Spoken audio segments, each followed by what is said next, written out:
welcome to the podcast.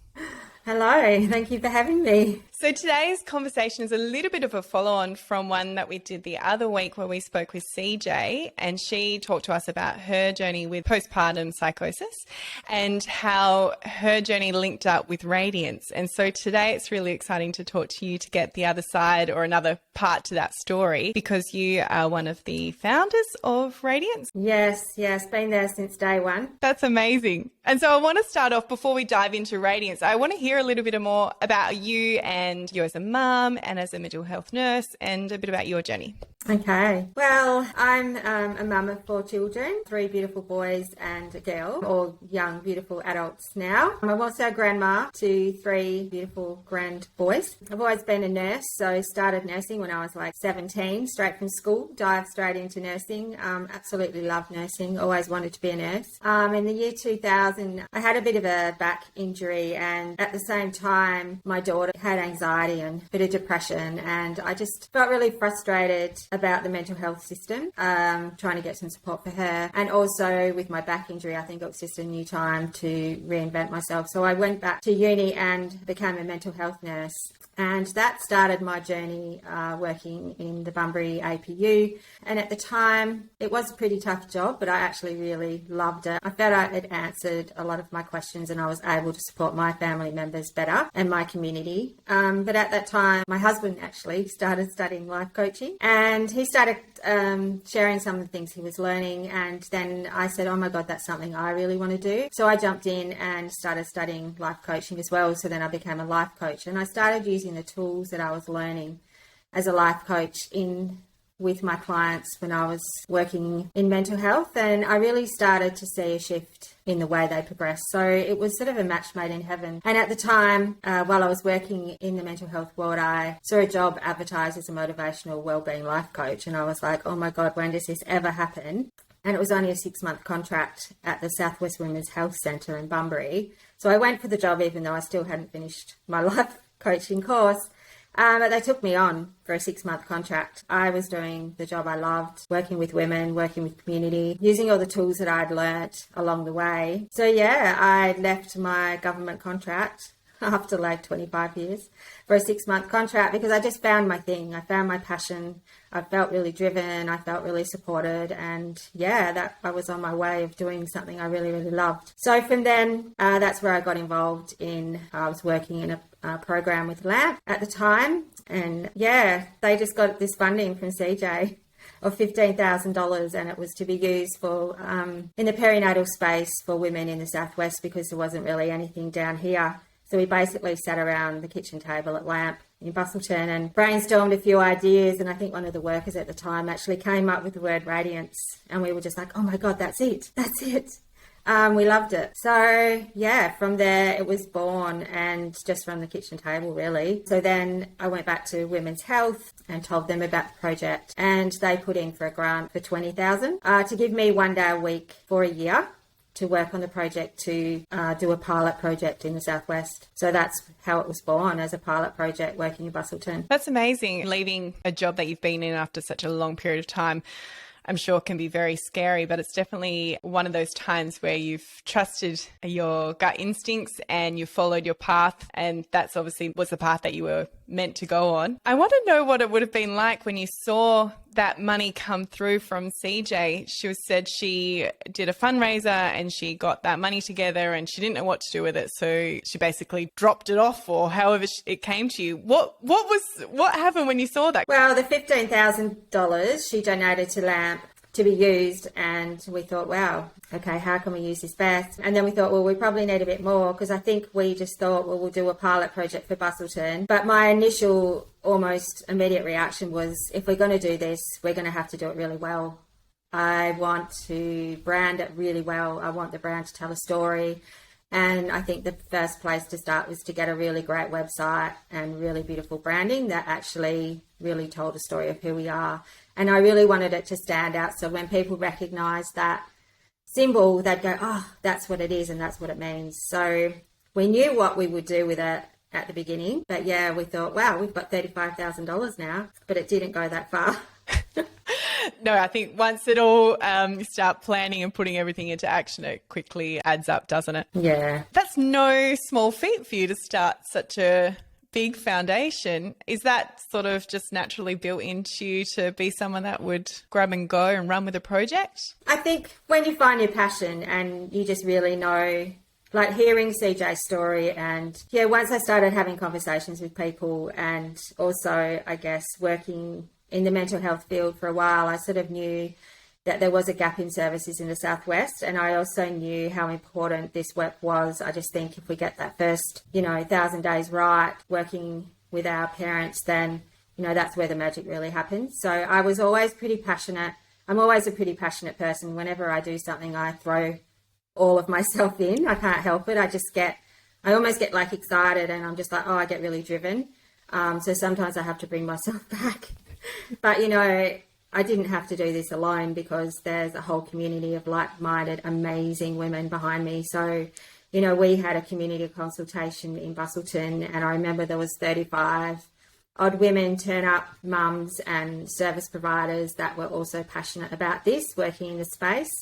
So from that moment, that very first consultation, about 12 of those women came on board and they formed our committee. So we were together from that very beginning. That's amazing. And you said about the branding and the name Radiance and how it sort of was so important for you that was all right. Radiance has a very beautiful, nice, nurturing feel to it, a really nice community of women that's very inviting. It's, quite different. From the very beginning, we became a not-for-profit organisation, and we were incorporated, because we knew that we had to do all that groundwork properly from the start.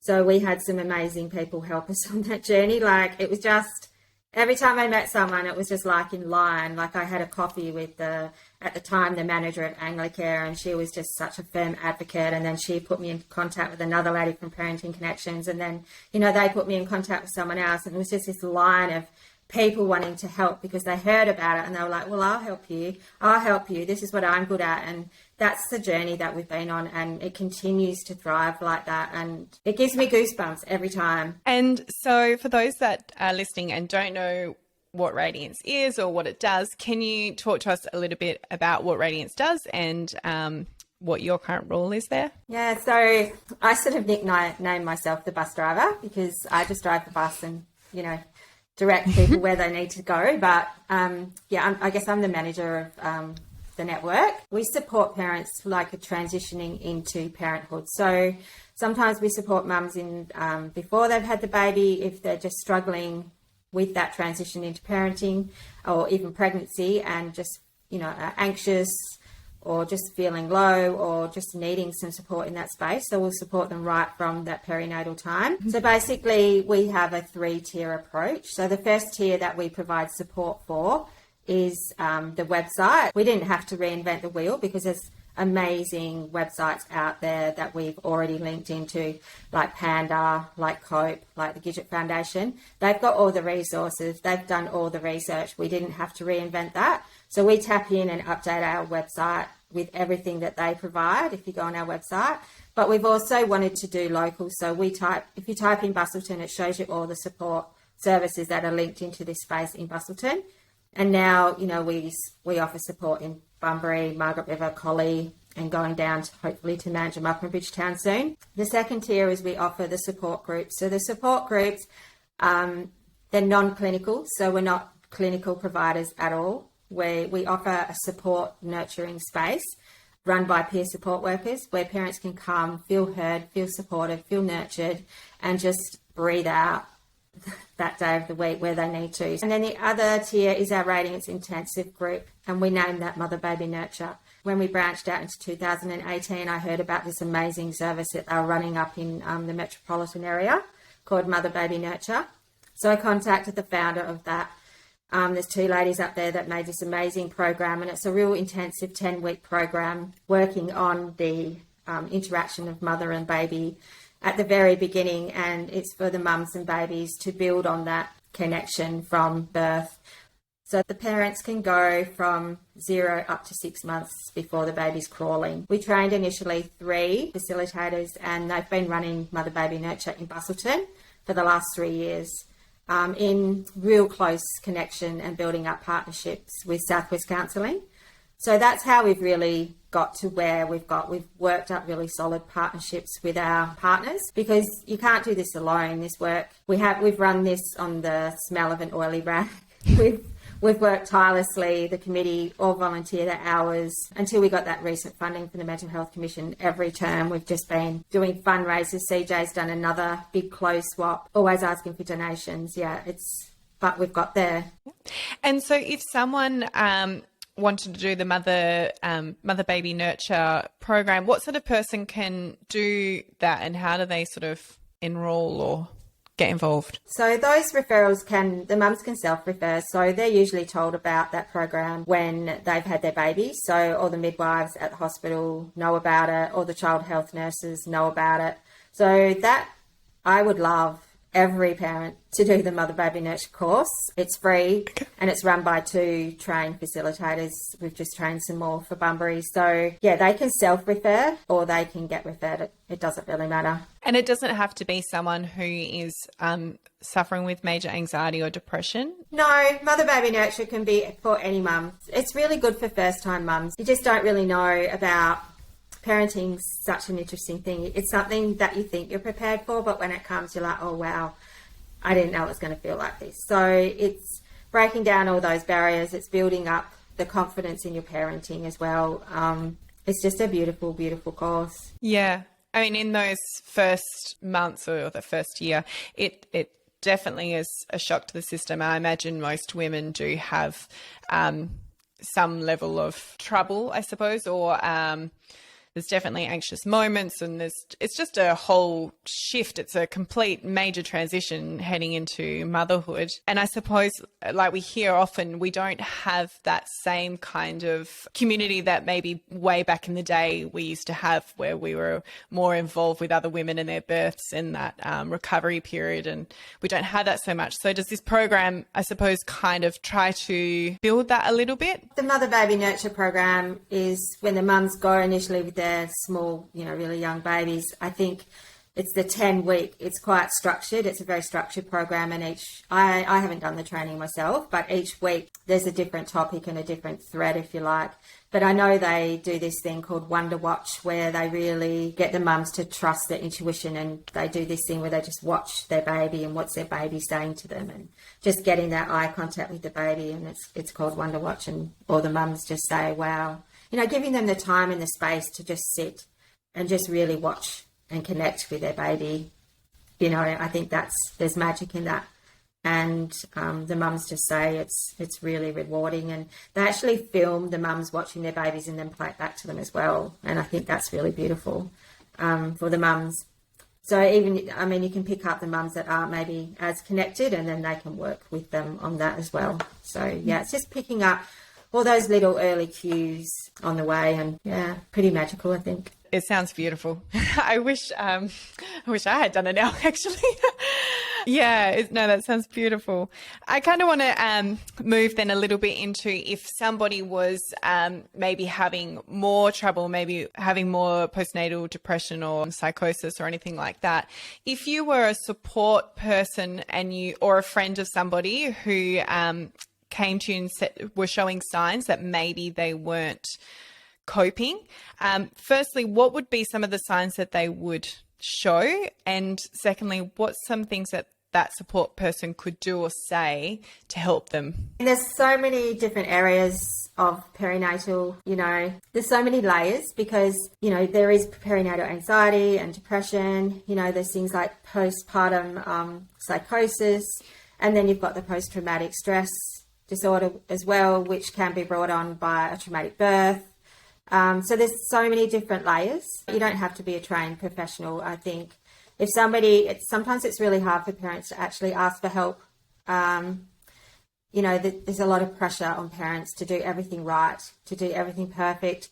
They're reading. It's almost like information overload for parents. They have to tick all these boxes. Oh my God, my baby's not doing this. I'm not doing that. I don't look like this. Oh, I'm not supposed to look like that. I'm not supposed to feel like this. Oh my God, I'm feeling this.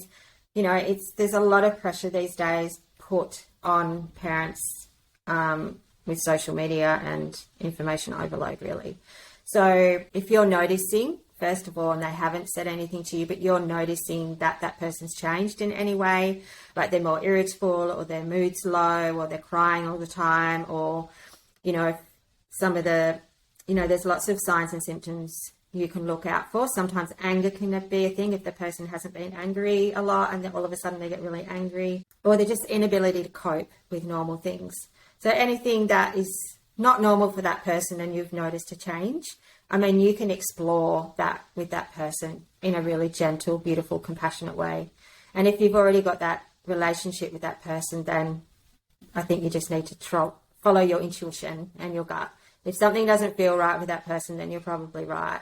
And that person's probably just not asking for help. Or if they're really unwell, they might not have noticed it themselves. Because sleep deprivation, a new baby, all the fear that goes with that, especially in these times with COVID and not having your partner or not being able to see your obstetrician or your midwife as much leading up to it. There's a lot of angst and a lot of anxiety around all of that anyway. So if someone comes to you or if you've noticed, as I said, something's not right with that person, then, just sit down with them, make them a cup of tea and just have a conversation. Be honest, be real, and just listen. Listen to what's not being said. Okay. Just sit with them and hold space and take your time. And, if you really do that and really connect with that person, they're going to open up and be honest and real with you. And I think that's my message is, it's okay. You can say to them, it's okay to feel this way. It's perfectly normal. Reassure them. You're not the only person that's felt like this. I think that's what a lot of our mums say. When you say that, we say to them, it's okay, honey, like they come and they just start crying. You can see them just offload. They're like, what? You mean I'm not crazy? Like I'm not, is this normal? We're like, yeah, it is. It's okay. But you know what? You'll get through this. We can help you get through this.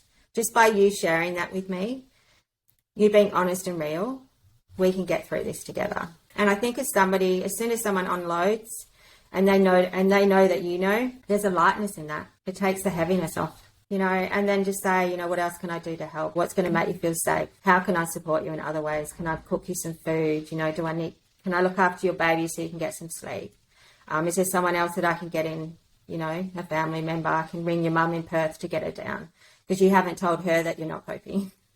Because sometimes they don't want to share that with their loved ones. You might be a friend that's just called in with a meal and you might be the person they unload to because you've noticed. So, yeah, I just think just doing it gently and with compassion. Mothers groups that the hospitals offer and put on, that's one of the first places I think where that pressure can come into play because everyone's a new time mum and everyone's seeking information from Google and all other sources. And then you all come together and you're all giving advice to each other and no one's done it before. And it can be disastrous, I think. It can definitely put pressures that shouldn't be there. And then you've got all the marketing that comes into play with sleep schools and all those sorts of things as well. And that's a whole nother added layer, I suppose, to all of it. Is there anything that people should avoid saying to somebody who's opening up? Look, I think most important thing is to remember what to say. And I guess the worst thing you could say is, oh, it'll be all right. It'll get better. You'll be fine. You'll be fine. There's nothing wrong with you. You'll be fine. And just off the cuff sort of thing. Yeah, I think try and brush it off. Not always what you say, it's how you say it. I think if you just hold that space, they're saying something to you, then stop what you're doing. Really listen. Because if you really listen with your eyes, not so much your ears, but with your eyes and your ears, you'll see and really look for all the unsaid things that they're trying to say to you. Because your body language will tell, even if you look at someone without them speaking, you know whether they're having a good day or a bad day. If you actually really sit down and hold space and really connect with that person and give them the time. So it's not really what you say, it's what you do really. Yeah. How you are, your state of being with that person. Just really open up and make sure you're that person that person's going to trust and be compassionate with no judgment. Actually, on that point about just listening and holding space, I think often when someone tells you that they're having trouble with something, our immediate response can often be, let me fix it, or trying to give advice quickly to fix it. And like you said, maybe just listening and sitting in the space and just saying, yep, I'm with you. And then taking the next step together. You don't have to be the professional in the room. First point of call is always support that person to get medical assistance if you're worried. I mean, if you're really, really worried about their mental health, if they've said something that heckles turn up, you go, okay, this sounds really serious right now, but I'm going to come with you and we're going to go and get you the help you need and take them to the hospital, take them to ED and get them assessed by a medical professional, or, take them to their GP. With mental health, it can often sit on sort of like a bit of a sliding scale where maybe gradually things are changing over time. With something like perinatal mental health, is that the same thing with that as well? Or can it be like a switch gets flicked and all of a sudden things quickly change? I mean, I don't think a switch gets flicked overnight, but things can build up as time goes on. But with postpartum psychosis, I mean, that is quite a rare thing. Postpartum psychosis is one of those things that will happen between birth and usually six to 8 weeks after. And that will, be pretty obvious pretty quick that they're going down instead of getting better. Perinatal anxiety and depression, some people do get really, really depressed without help. But the most beautiful thing about this is, you do recover. People do recover from this. But my thing is always to, as soon as you start to notice something isn't right, the sooner you seek help, the quicker you're going to recover. That's why, with Radiance, we're always trying to educate other people on this, because it is something that's nothing to be ashamed of. It is something that we need to talk about more, because this affects perinatal anxiety and depression, affects 1 in 5 mums, 1 in 5. That's huge. And 1 in 10 dads. So, this is it's 20% of women, and 10% of dads will get this at some point, but they will recover with support. But it's nothing to be ashamed of. It can be a part of that hormonal shift with the hormones, but it's not just the hormones, it's everything else. It's the sleep deprivation and, not eating properly and, things like that, not doing your normal routine, whatever that looked like before. So it can be a whole conglomerate of things building up to this. Also, it could be a pre-existing, you've always been anxious or you've always had depression, but you might have come off your medication to get pregnant, for example. So it could be a whole gamut of things. Birth trauma is huge. So if you have a traumatic birth, there's a lot of pressure to have the perfect birth, and you might have this preconceived idea of what your birth's going to look like. But, babies are babies and births don't always go to plan. So if you have a traumatic birth or a birth that wasn't what you expected, that can lead to birth trauma, which, 95% of people with perinatal anxiety and depression have had birth trauma. So as soon as they talk about that and talk about how they felt about that, that's when they start to heal as well. So it's always good to get the story. You mentioned there with dads, and I often wonder how dads and partners are going, and not even necessarily just in that first year or so, even throughout the whole time period of where they're children. It's a lot of pressure for the partner as well, right? It's a major shift for them. They're trying to support the mum. They're going to work and they've got that pressure to, I suppose, provide for the family. They come home and it's all on. It's still running around doing dinners and bath time, and it's there's never downtime, off time. Definitely never off time for the mum, but somewhat for the dad as well. It's a major shift. Do you get many dads that get in touch, or how does that come into play with Radiance? Most of the time, well, so far with the way we support dads, is dads usually contact us because they're concerned for their partner. They might email us or phone us and just say, I've really noticed this with my partner. How do I get her support? But in doing that, we also ask the dad how they're going and what support they're getting. So it's just building up that support network for both parties. The same with the mums that come to our groups. We always check in, and because relationships do come up a lot with it's that, once again, it's the unsaid and the unrealistic expectations of what parenting they thought was going to be like. And yeah, relationships, they do change when you become a parent, and I don't think we talk about that enough, of how it can change. I think the dads really need to get some help as well. So there's a really good program called SMS for Dads. I always encourage dads to get on board with that while their partner's pregnant. The same as COPE have a program for mums. They just link up for the program, and they get emails or text messages, every couple of weeks, just to check in and let them know how they, might be feeling, that kind of thing. But the dads thing is the same. So I always recommend SMS for dads. And on our website, there's a lot of other resources out there for dads as well. There's lots of podcasts, and Panda do a beautiful thing for dads as well. The Fathering Project's really good. We've got a dads group in Bustleton that meet every Saturday, and they just go for a walk. So just linking them into things and just telling the dads that it's okay and quite normal for them to be feeling this way as well, and getting them support we need. We've got a few beautiful psychologists in the Southwest.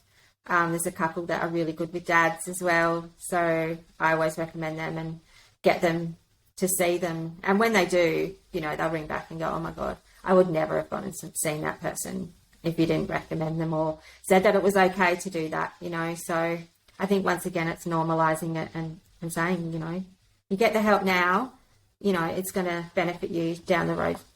It's going to make that transition so much better for you both. Yeah, I think there's maybe that pressure for the dad that they think that they've got to hold the family up. And like I said, this expectation that they've got to support or provide, for the family, and they've always got to be that big, strong person, and that they can't be vulnerable. But it's a big shift for both people, and it's okay for them to be vulnerable and to reach out for help, definitely. Yes, please do. Because there's definitely a lot of help out there for you.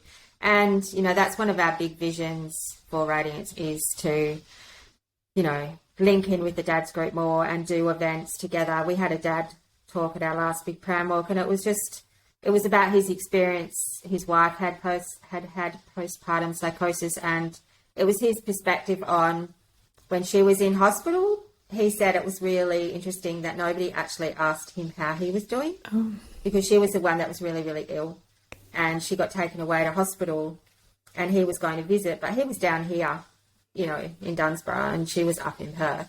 But every time he went there, he said, no one really asked me how I was coping, and I was like, wow, we really need to do this better. Yeah, I mean, for that man, he's not with his partner. That's one change. And now he's trying to be a father for the first time. There's a lot of, changes there. And they were separated, the mum was in hospital with the baby, and he was down here trying to work. And then, it was really hard for him, but it was really beautiful that he had the courage to speak up. And, it's when people do that, then we go, well, we have to learn from this. We have to do this better. I just want to scoot back a little bit to the 3 tiers that you had. So we spoke the website being the first one, and then the third tier, Mum, Baby, Nurture. The second tier you said were the peer-led support groups. What's involved with those? So if a woman wanted to go to one of those, what would it look like for them? Because I know making that first step can be really scary, and sometimes women or people just want to know, what is it going to be like when I step into that room? What am I going to see? What's going to happen? Can you talk us through that? For the support groups, especially now because of COVID and the numbers that we can have in the spaces that we use, everyone's a bit different. So we really want to keep the support groups to those that really need it. So a referral really is required. If a mum does contact me, and I always ring them and have a conversation about what kind of support they're needing. So if she hasn't got a referral, then I can be her advocate and get one from her GP, or she can phone one and get from the GP or the child health nurse. But basically, the support groups, they are usually all coming from a referral base. So we get referrals from child health nurses, from GPs, from midwives at the hospital, from the midwifery group practice, MGP program, from the mother-baby unit up in Perth, social workers at the hospital. They come from all those kinds of services. And then, as I said, if a mum wants to self-refer, then I'll always get a referral from somewhere that she's also getting support from. So in those support groups, basically they're just greeted into the circle. So when I receive a referral, I send that referral through to the group facilitators and they ring up and follow up with that mum. Sometimes the mum won't always answer the phone, so we find texting works really well. And we might text back and forwards, for a while until that mum actually texts us back. Once they text back, then they will usually take a phone call. If they're really, really anxious and, they're just like, I can't come to that group. I can't walk in to a group of women. Our groups, usually on the max, are around 12 mums. If they are really anxious and they can't do that, we'll always meet them outside. We'll meet them a half an hour beforehand. We'll even meet with them before the group, a week before or something, before they come if they need to. So we're really, really flexible, and I guess that's the beauty of our service. We can be that flexible. We've got a peer support worker, CJ, that will offer that bit more sort of advocacy service for those mums as well. But once the mum does arrive into the space, she's greeted. We also have volunteers in each group as well that, sometimes the mums just walk in and you can just see they don't know what to do with this baby. So we just go, would you want us to hold the baby? Or sometimes they don't want you to touch the baby. So you have to really gauge what that mum wants. But yeah, you're greeted into a circle and you get a warm drink and, we always have a beautiful morning tea. And we always sort of hold space with we have group rules that the mums have actually made themselves. So we always, every time we'll say, this is a really safe space, everything's confidential, there's no judgment, all that kind of thing. So they really know that this is a really safe space to be. And then everyone sort of goes around the circle and just shares how their week's usually been. And then we usually do some kind of little topic of the day. It might just be if something comes up in circle, then we'll just say, how did you address that? Or we don't really give advice, but we listen, and sometimes we teach them a few little tools, like managing stress and self-care. And if anything comes up that we are worried about, we'll just say, hey, let's have a chat after group today. Or if they don't always have to speak either. They can just say, no, I'm passing for today. And then we'll just get on and we'll have some morning tea. And usually we go outside with the babies and we'll just all have a bit of a chat, a bit of a, wind down. Sometimes we do a bit of breath work and just a bit of movement, a bit of relaxation before we end the day. And then we always say to them, if you want to stay behind and have a chat with us, we're always here. And they know that. So quite often our group goes over time and we'll stay behind and have those one-on-one conversations with anyone that needs it. And we always debrief after group as well to make sure that we're all okay, especially once they start to feel safe. They really do open up, and we really need to make sure that our facilitators are supported in that space as well. Yeah, I can imagine that could be quite an emotional heaviness sometimes for the support workers as well at times. Once a month we have to get supervision because we don't want to carry it around.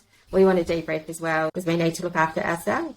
Of course, you've got to fill your own cup so you can help others. Biggest life lesson. So I want to now just do a quick shout out to Radiance and where people can find you guys on social media and your website. Yeah, so we do have the website. So it's www.radiancesouthwest.com.au. We have an Instagram account where people can message through that. And we also have a Facebook page as well. So we've got the messenger through that, which quite a few people contact us that way. So on our webpage, there's a contact us now section. So people usually just send an email through there. We're not a crisis service. We don't work 24 hours a day, but as soon as someone gets that message, we always get back to them within 24 to 48 hours of getting that email. We'll always respond. But we are a support service. We're not a crisis service. And if we do get someone reaching out, we'll always recommend the emergency lines like Lifeline, the mental health emergency response line, Country Families, and then gala, pregnancy, birth, baby. So there's all those helplines for them to call. Fabulous. What I'll do is I'll add the links to your website and your social media, but I'll also add the links for the lifelines and all the other hotlines that you mentioned there if people need to reach out for in more crisis situations. Thank you so much for taking the time to chat with me today. This will be very helpful for a lot of people out there that hopefully listen and tune in. And what you're doing is absolutely amazing. And we're very lucky here in the Southwest. Well, thank you so much for having me, Alex. And yeah, if you're needing any support at all, please reach out to us. And we are here and we're listening and we do see you. Thank you. Bye. Bye.